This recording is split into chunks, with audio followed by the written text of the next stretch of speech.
If you work in university maintenance, Granger considers you an MVP because your playbook ensures your arena is always ready for tip-off. And Granger is your trusted partner, offering the products you need all in one place, from HVAC and plumbing supplies to lighting and more. And all delivered with plenty of time left on the clock, so your team always gets the win.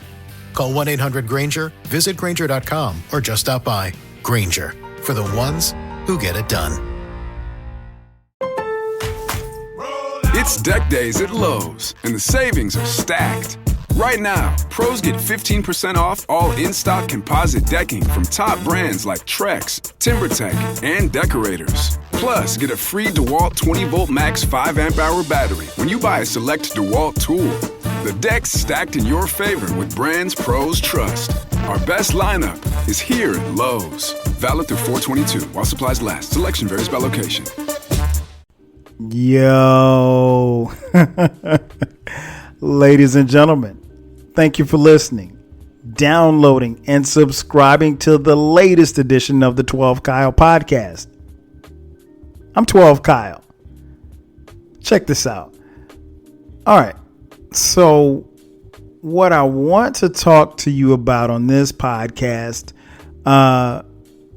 is about some stuff that I did when I was a kid.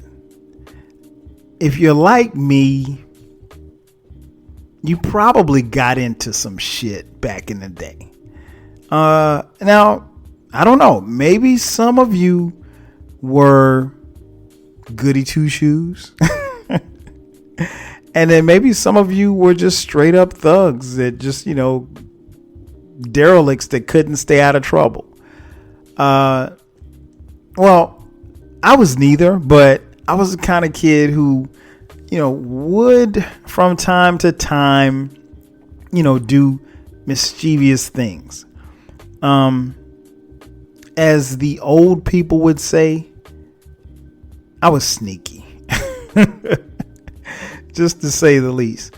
And how I came to this discussion on this podcast was, I was recently back in my hometown, Florence, South Carolina. Shout out to the crib, and I left Atlanta and went home. And home is like Florence is 4 hours from Atlanta, so not just on the drive there, but just being at home, being at my mom's house, and going to my aunt's house, and seeing family and friends. It always gets me in a nostalgic mood, if you will.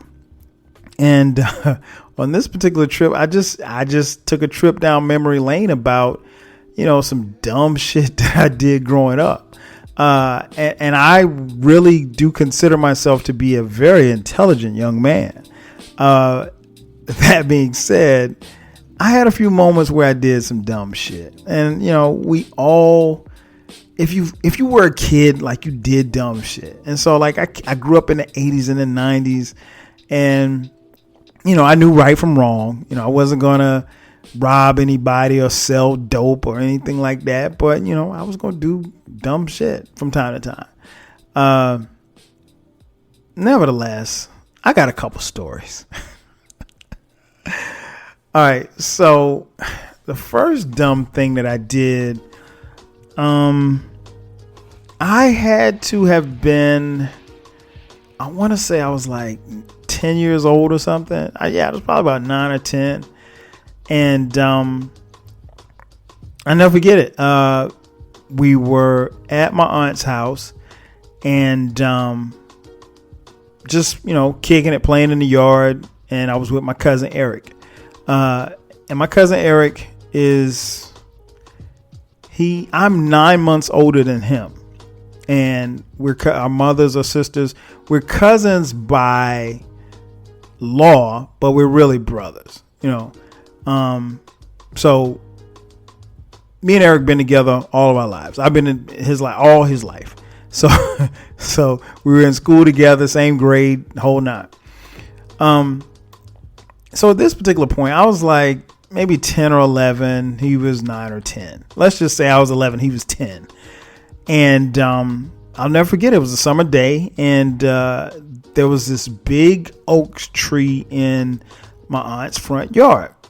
And so somehow, and it's kind of funny because normally when we were kids, like I would be the leader and then Eric would follow me. But this time Eric was being the leader and I was following him. He's like, hey, man, we should climb up that tree. And so I was like, okay, cool.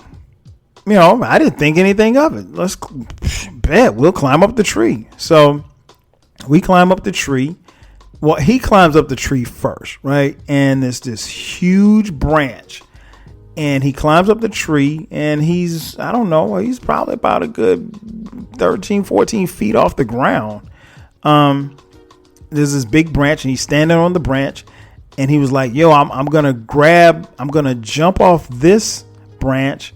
I'm going to jump up and grab the branch above me and swing on that branch.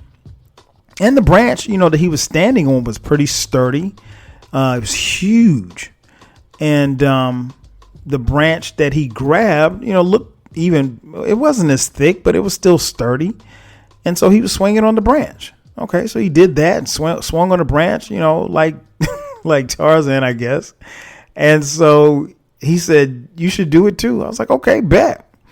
And I'll never forget because it was a Sunday and we'd gone over there after church. And so I'm in my shout out to play clothes. You had to be in your play clothes back then. You couldn't be in your good school clothes. So I was in my play clothes, came out of church, got in my play clothes, and we're in the front yard. And so I'm following him, and he swings on the branch. I was like, okay, all right, cool. I climbed up the tree, stood on the branch, swung on the branch just like he did. And it was fun because we were so high off the ground. It was really, really dope. All right, so the next day I go back over there and, following behind Eric, he says, hey, I think we should, get on that tree again. I was like, all right, cool. So he goes up, he stands on the branch, he swings, he jumps, swings on the branch, comes back down. I do the same thing, swing on the branch, come back down. He gets on the branch again, jumps up, swings on it, comes back down. And so I'm like, okay, I was already successful the first time. So I'm like, not even thinking about anything. And so I climb up, jump, grab the branch, and I'm not even hanging on the branch for 2 seconds. The branch breaks. The branch breaks and I come falling some 12 feet down to the ground.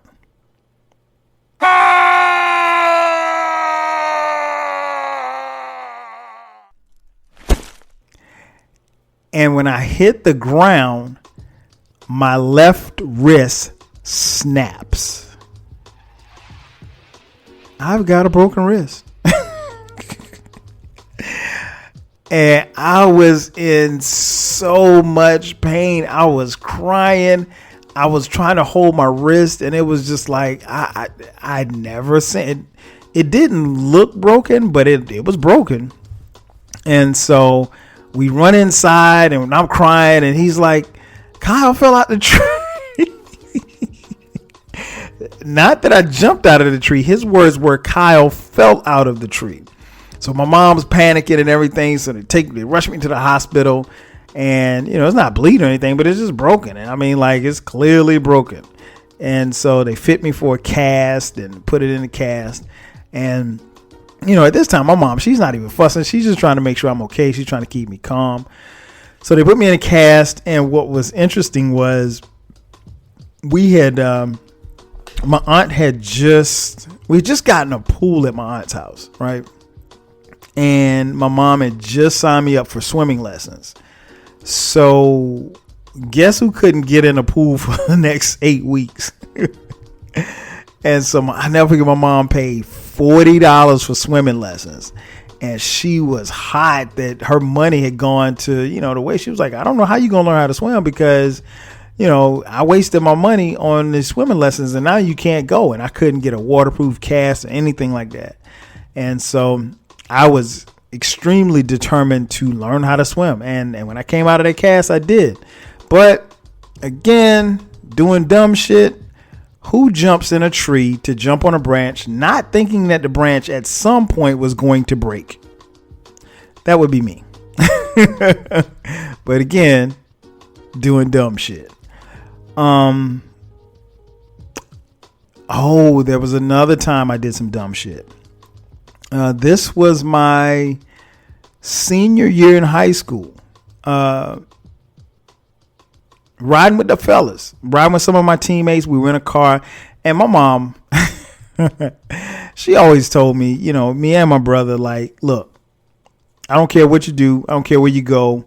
You never get in a car with, 3 or 4 other guys because, racial profile. Well, she didn't call it racial profiling. She said those stinking ass cops are going to pull you over. And, she was definitely right on that.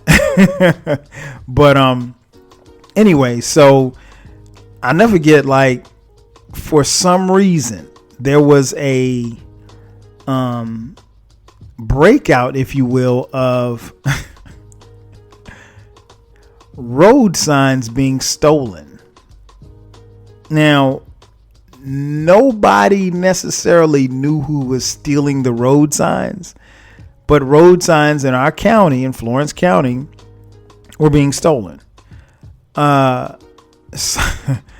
I happened to be in a car with, I want to say it was 4 of my other teammates, and we're just riding, and one of them says, "Yo, I think we should steal some road signs tonight." And so naturally, my response is, why would we do that? Who wants to steal road signs? And they were just like, look, man, let's do it, man. We not doing nothing else. And therein lies the problem. When you're not doing something and you want to do dumb shit, that's usually the time to do it, when you're not doing anything productive. So we come up with the plan to go on a couple of these off the beaten paths to steal road signs. So I'm like, okay, well, what kind of signs we're gonna steal? We're gonna steal a stop sign. We're gonna steal are we gonna steal a crossing sign? Like, what are we doing here? And so they had planned on, okay, well, if we go here, we can go on this street and get a Florence County sign, which is the county where we live, because we lived in Florence. And if we go on this street right here, we can get another sign, and we can get a stop sign, and we get, so that they got this plan. So it was 5 of us, so we had to steal 5 signs. So my man who was driving, and I hope that, I don't know if it's statute of limitations. I mean, this is like 30 years ago. I hope the statute of limitations is over in the state of South Carolina. But anyway, so they had the plan, had the tools. And so basically what you do is you just drive up to a sign, you get out, somebody gets on somebody's shoulder, and you just unscrew the bolts and jump in. And if you're quick, you can get it done basically in less than a minute. And, but the thing is, you got to do it on a street that isn't busy enough to where, somebody can see you. So the plan is working. So we go on these streets, we get a stop sign, we get a crossing sign, we get I think we got a dead end sign on one street. So the plan was to go to this other street to get a Florence County sign. Well, we get there and there's no Florence County sign, but there's a Darlington County sign. And Darlington County is the next county over, right? And so I was like, yo, I'm going to get that one. So, I mean, again, I live in Florence County. Why in the hell would I be stealing a Darlington County sign? I don't know. So I steal it. So we jump out the car, jump on my man's shoulder, I unscrew it, boom, boom, boom, boom, boom. Hop back in the whip, we ride. So we're riding and we got 5 stolen road signs in the trunk of his car. And so we're happy. We're laughing. Yo, man, let's go to McDonald's. Okay, bet. So we ride to McDonald's. We go to McDonald's. On the way to McDonald's, we stop at the gas station, get some gas, jump back in the car, go to McDonald's. We go to McDonald's, walk inside, get our orders, cool. All right, it's time for us to go home. We leave as soon as we pulled out of McDonald's parking lot. The police pull up right behind us. Yo, you remember that scene in what was it, The Wood? When my man was in the back seat and the cops pulled him over and he was like scared as hell and the one was about to start crying. I wasn't about to start crying, but I was like, yo, this cannot be happening. My mom told me that we would, not to ride 4 or 5 deep in a car because the cops would pull us over. And here it is. The cops get right behind us. I mean, it's like soon as we leave McDonald's.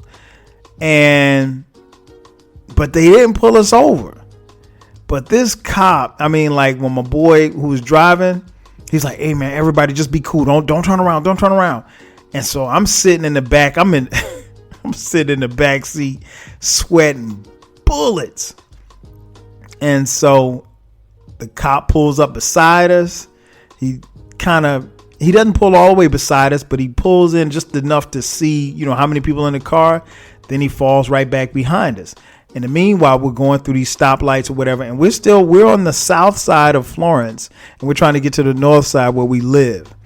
And so my heart is racing. I'm like, yo, and then at this time, again, I'm a high school senior. I'm playing football.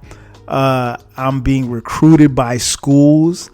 All I can see is these scholarship offers being pulled because this star wide receiver gets arrested for stealing road signs. And so anyway, so we ride, and the cop is still, but I'm like, why is he messing with us? Like, I'm like, at this point, I'm like, dude, if you're going to pull us over, pull us over. But what happened was he just stayed behind us. And I think what he wanted to do was to make sure that we were going to the north side of town. So we crossed these tracks. And when you cross the tracks, you're basically in North Florence, if you will. And so we crossed the tracks and he rode behind us for maybe about another half a mile. And then he turned off into another street. Man, when he turned off the other street and was no longer behind us, man, I wanted to kiss the ground. Doing dumb shit, man, stealing road signs. So I get home and my man was like, yo, you want your sign? And I really was like, I really want to say, man, you keep that damn sign. I mean, but I was no dummy. I took the sign and walked in my house and put it in my room. And amazingly, that sign is still at my house. So I still have a Darlington County sign, even though my house is in Florence. Doing dumb shit. What else? Oh, did I ever tell y'all about the time I almost set my house on fire? Once again, me and my cousin Eric, we had been maybe about, I was probably about 10. Eric's like 9. And I think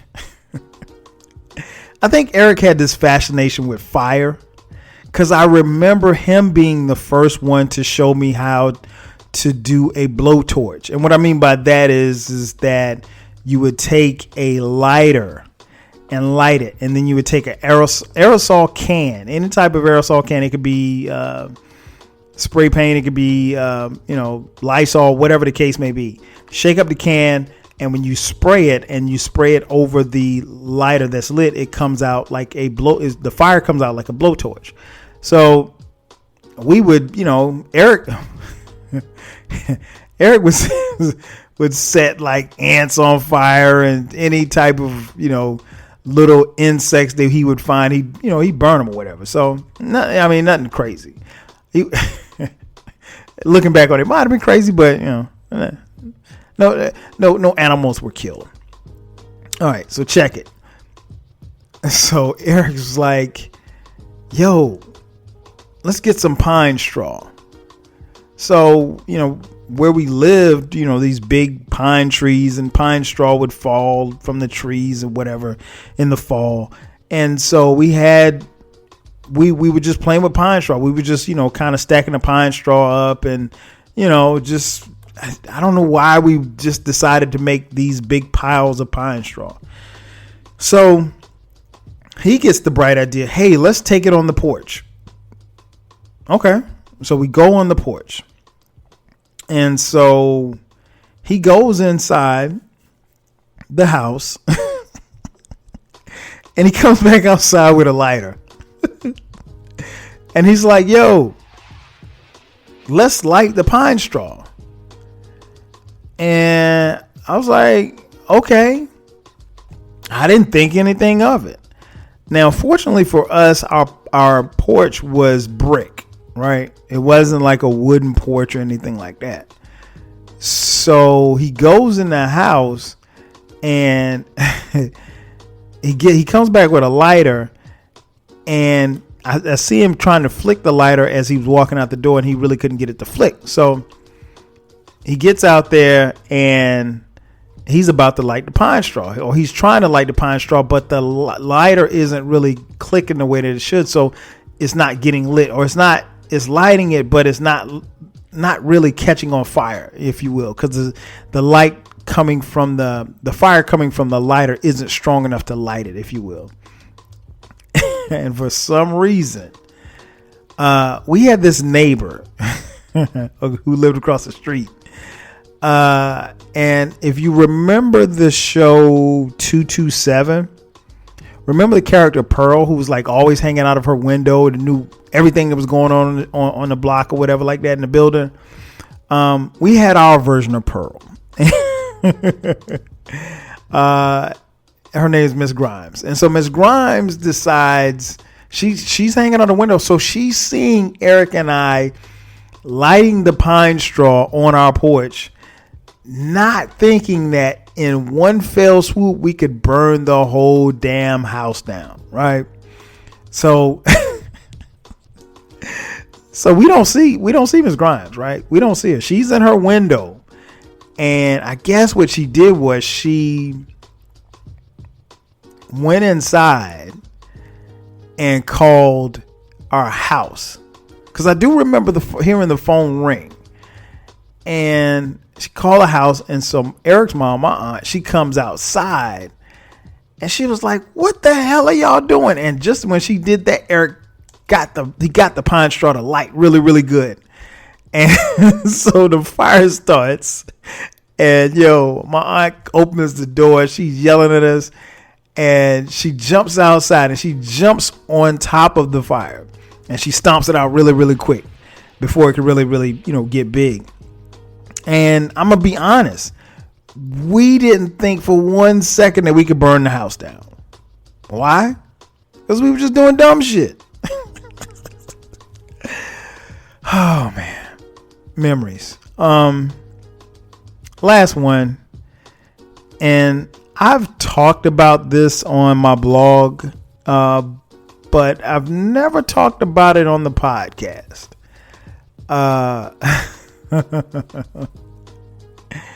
I remember this one. I'll never forget this. So, June 1988. Never forget it. It was the last day of school, right? So, Eric and I are up again. It's me and Eric again. Freaking frack. And we're up getting ready for school. Whole house is quiet. Nobody's doing anything. Just me and him. And I remember when I came downstairs, to eat breakfast, I remember seeing this little black bag beside the couch. And I'd seen the black bag before. In the black bag was my aunt's gun. And I'd never been around a gun, never held a gun. So, I'm not really, and my father was in Vietnam, and he never bought us water guns. So like I didn't, and there was a reason behind it. His reasoning was that he didn't want us to get comfortable with the idea of shooting a gun because he had gone to Vietnam, and he said he saw the destruction that a gun could do to the human body, and he saw people in his troop, infantry or whatever you call it, get injured, get killed, and he didn't want to. And he said he's certain that he's killed people, when he was in Vietnam. So we didn't grow up having water guns. So anyway. So I saw this little black bag. So I didn't pay it any attention. Kept going, right? And so I went out the room, came back, and when I walked back in the room, Eric's holding the gun. And I'm like, yo, what are you doing with that? And he was like, well, he said, I think our aunt was cleaning the gun last night and she must have left it out. And so he said the black bag was sitting here by the couch. So I just picked up the gun out of the bag. And so I'm like, okay. And so he's looking at it. He's, he's spinning it on his finger like he's in the Wild Wild West. And so at one point, he's like, pow, pow, pow, pow, like that.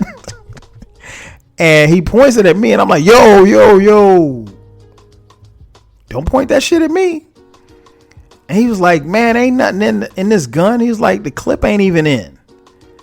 I'm like, oh, okay. And he showed me the clip. So I saw the clip. I'm like, okay, all right, that's what's up.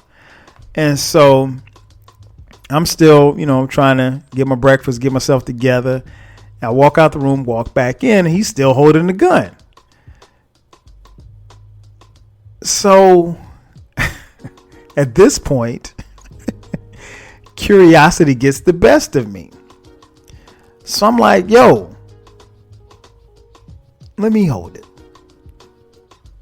And he's like, you want to hold it? Because I didn't really fool with guns like that. And I mean, he had been hunting before and stuff like that. And he's, fired guns before, whatever. So, and again, it's 88. So I'm, so we're, I think we were just about to finish the 10th grade. So we're old. We're old enough to know that this ain't what we should be doing. So anyway, he hands me the gun. And I remember, doing the same thing he was doing. Pow, pow, pow, pow, pow. I can't believe I was doing that dumb shit. So anyway, I remember holding the gun in my left hand. And Eric was in the kitchen. I was standing in the living room with the gun in my hand. And I remember this was the first time that I actually, because all before I was holding it just in my palm and I wasn't touching the trigger, right? So something said, hey, you might as well touch the trigger and, do that and do your pow, pow, pow, pow, pow. So I touched the trigger, and keep in mind, this is the first time that I've ever held a gun. And when I tell you, I barely touched the trigger. I mean, like my finger just grazed the trigger. And the next thing I know, yes, all I see is fire. All I see is fire coming from that gun. I have shot a gun in the house. I'm standing there like, oh shit. And Eric's like, oh shit. And so the smoke is from the gun, and I'm like, and I dropped it. And I was like, man, I thought you said the gun, I thought you said there were no bullets in it. He was like, man, I told you I took the clip out. He didn't tell me about the one in the chamber. Oh God, this is not good. This is not good. So by this time, again, everybody in the house is asleep until you hear the gunshot. Now we got to try to figure out what the hell we going to do with this gun. Or at least I got to try to figure out what the hell I'm going to do with this gun. And what am I going to say? Because everybody's going to be coming in the room wondering why the gun went off.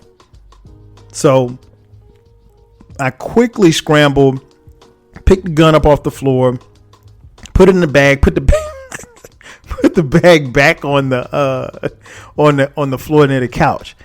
Meanwhile, what I did not realize was that when I shot the gun, I'm standing in the living room. The bullet goes through the living room wall, through the next room over, which is our family room, through the chimney, the brick chimney, outside. Oh boy. So in what seemed like minutes, but probably wasn't that long after that, my aunt comes running in. What the hell's going on? What the hell's going on? And I'm like, I don't know. And I'm stuttering. The gun went off. The gun went off. What happened? Did you shoot the gun? No, I didn't. We were just sitting here and the gun just went off. So my mom comes downstairs. She's yelling, what the hell's going on? What the hell's going on? And I was like, I don't know. The gun just went off. We were sitting right here and the gun went off. So let me paint a picture for you. So the lie that I'm trying to tell is that the gun, which was in its bag on the floor, went off and shot a hole in the wall that was probably about at least 3 feet high, which looking back on it now is not humanly possible to happen, but that was the lie that I was going to tell. So my mom came downstairs and she was just, so she was, what the hell's going to, I mean, like she was upset. And so at this time, it's really time for me and Eric to go to school. Last day of school, so we only got a half a day of school, right? So I don't know how we did it, but we made it out of the house. We get out of the house, we get in the car. I'm like, yo, Eric, we're going to have to we're going to have to keep this lie going. And Eric's like, okay, what are we going to do? I was like, look, here's what we're going to tell them. We're just going to stick with the story that we said. And no matter what, I said, now they're going to try to break us. I was like, but we got to stick to this story. I was like, because if not, we're going to be in a lot of trouble. So those 4 hours at school flew by.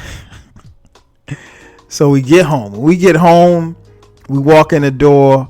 My mom's there, my aunt, my uncle, my brother, my little brother. I mean, like it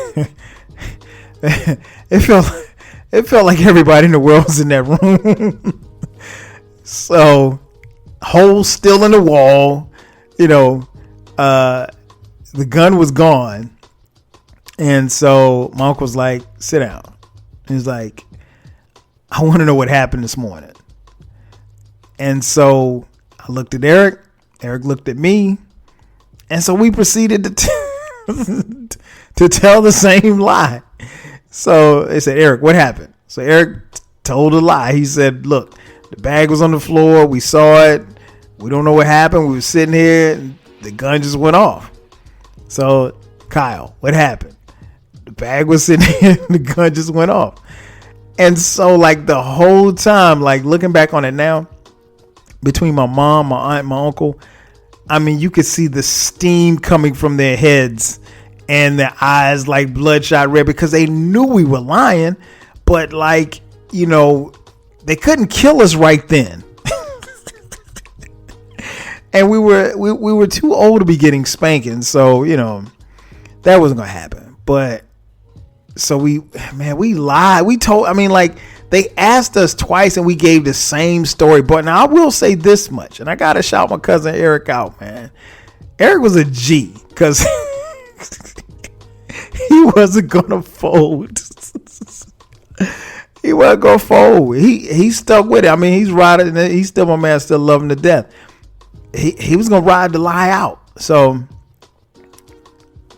in what felt like hours, but it might have been, I don't know, 30 minutes or so, I came to the realization, like, look, you can't keep this lie going. You gotta tell the truth, G. So I remember I stood up. I said, look, all right, I'm gonna tell y'all what happened, and this is the truth.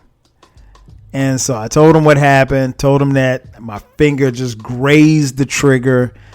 All I saw was a red spark. I dropped the gun. We panicked. Blah, blah, blah, blah, blah. I saw the smoke. We were trying to fan the gun smoke, the residue smoke that was in the room. So my aunt, you know, she was upset. She was just like, I didn't mean to leave the gun out. She was like, but you know, you could have killed yourself, or, you know, if you had pointed it at yourself or pointed it at Eric, you could have killed.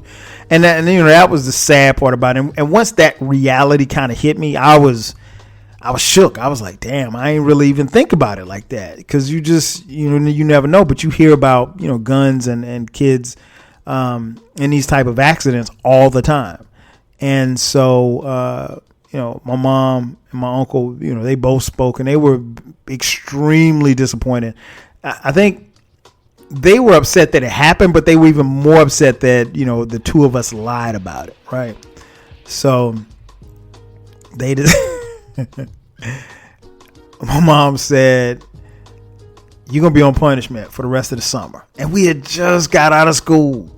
So she was like, look, you're on house arrest.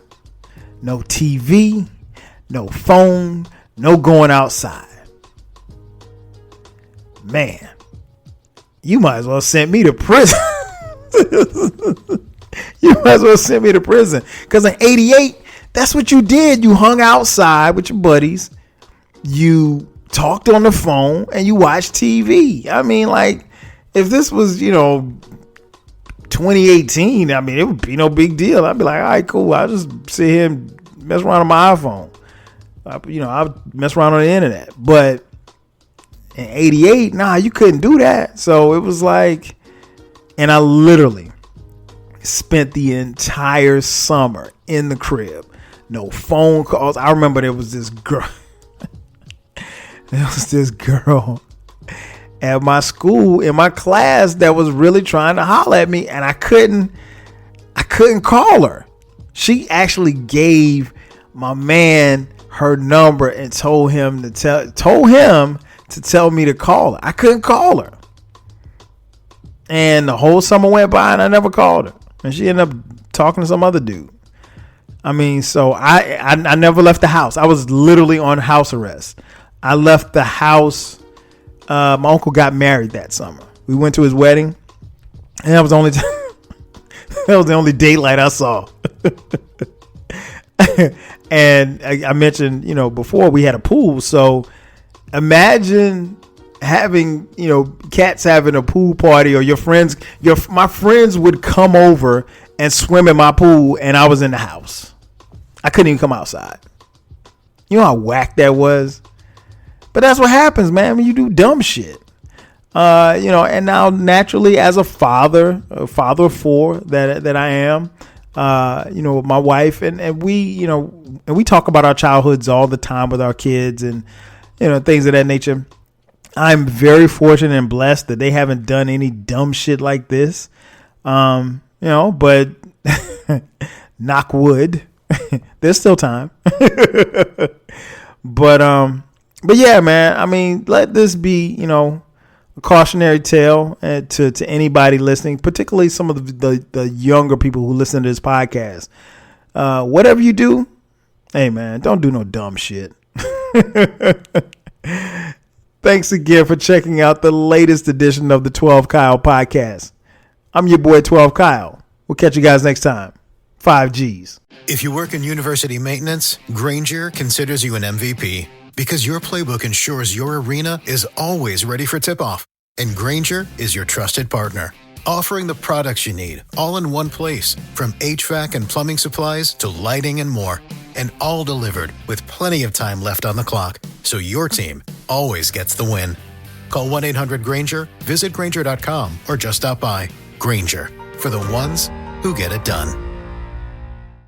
When you manage procurement for multiple facilities, every order matters. But when it's for a hospital system, they matter even more.